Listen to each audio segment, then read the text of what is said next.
için yapabileceğin her şeyi yaptığına inanıyorsan ve buna rağmen hala yalnızsan için rahat olsun.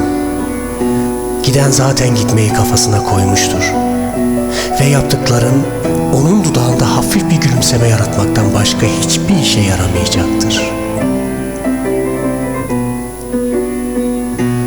Sen kendini paralarken o her zaman bahaneler bulmaya hazırdır. Hani ağzında kuş tutsan, bu kuşun kanadı neden beyaz değil diye bir soruyla bile karşılaşabilirsin. İki ucu keskin bıçaktır bu işin. Yaptıklarınla değil, yapmadıklarınla yargılanırsın her zaman. Bu mahkemede hafifletici sebepler yoktur. İyi halin cezanda indirim sağlamaz.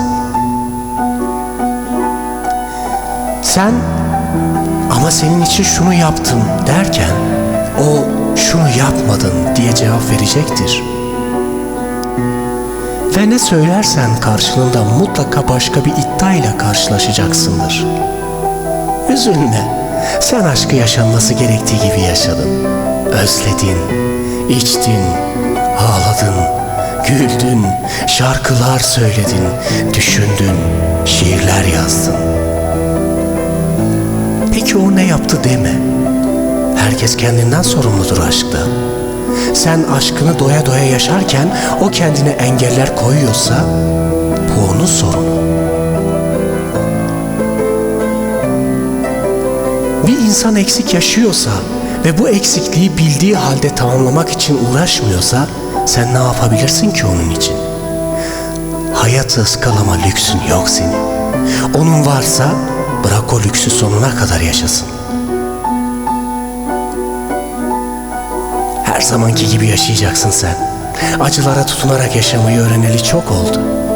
Hem ne olmuş yani, yalnızlık o kadar da kötü bir şey değil. Sen mutluluğu hiçbir zaman bir tek kişiye bağlamadın ki.